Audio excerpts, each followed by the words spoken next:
માવઠાની શક્યતાઓ છે અને આ માવઠાની અસર છે એ આપણે રાજસ્થાન બોર્ડર લાગુ વિસ્તારના તમામ જિલ્લામાં વધારે છે. એટલે આમ ખાસ કરીને જોવા જઈએ તો ઉત્તર ગુજરાતના ભાગો હોય અને મધ્યપ્રદેશ બોર્ડર લાગુ વિસ્તારના ભાગો છે એની અંદર આ માવઠાની શક્યતાઓ વધારે રહેશે ને ત્યાં સામાન્ય કરતા મોટા ઝાપટા પડી શકે છે. હવે ખાસ કરીને જોવા જઈએ તો ઉત્તર ગુજરાતના 4 જિલ્લા જેની અંદર સાબરકાંઠા, બનાસકાંઠા, પાટણ અને મહેસાણા આ ચારેય જિલ્લાની અંદર સામાન્યથી મધ્યમ માવઠું થાય તેવી શક્યતાઓ છે. ને એમાં પણ જે રાજસ્થાન બોર્ડર લાગુ વિસ્તાર હશે, વાવ થરાદ જેવા વિસ્તાર છે કે પાકિસ્તાન અને રાજસ્થાન બોર્ડરે આવેલા હોય, એ સાથે જે કે ધાનેરા તાલુકો છે, બનાસકાંઠાનો ધાનેરા છે, સાબરકાંઠાના પણ ઈડર, વડાલી જેવા વિસ્તારો છે, અથવા તો અમીરગઢ અને ઇકબાલગઢ જેવા વિસ્તારો છે, એ તમામ વિસ્તારોમાં પણ 25, 26 અને 27 તારીખે 3 દિવસ સુધી માવઠાની શક્યતાઓ છે. એટલે એ જે મેં વિસ્તાર જણાવ્યા, જે તાલુકાઓના નામ જણાવીએ, એ તાલુકામાં થોડીક તીવ્રતા વધારે રહેશે. બાકી ઓલ ઓવર ચારેય જિલ્લા છે જેની અંદર સાબરકાંઠા, બનાસકાંઠા, પાટણ અને મહેસાણા ચારેય જિલ્લાની અંદર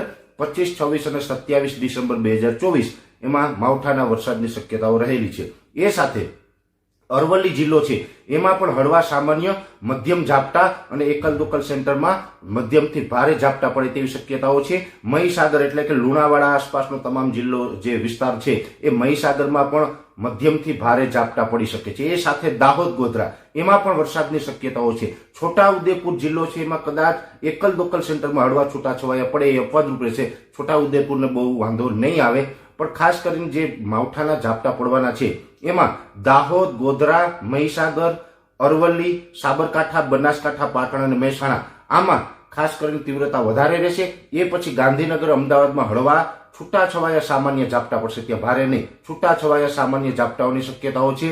મધ્ય ગુજરાતની અંદર બીજા વિસ્તારો હોય, ભાલ વિસ્તારની અંદર કદાચ હળવા સામાન્ય છાટછૂટ થઈ શકે છે. ભરૂચ આસપાસ પણ છૂટાછવાયા ઝાપટા પડી શકે છે. એ સાથે વલસાડ અને ડાંગ જિલ્લો છે એમાં પણ કદાચ સામાન્યથી મધ્યમ ઝાપટા પડે તેવું એક અનુમાન છે. સૌરાષ્ટ્ર તરફ જોવા જઈએ તો સૌરાષ્ટ્ર અને કચ્છ એમાં સૌ પ્રથમ જો કચ્છની વાત કરવા જઈએ તો કચ્છના મોટા ભાગના વિસ્તારોની અંદર વાદળછાયું વાતાવરણ થશે. એકદમ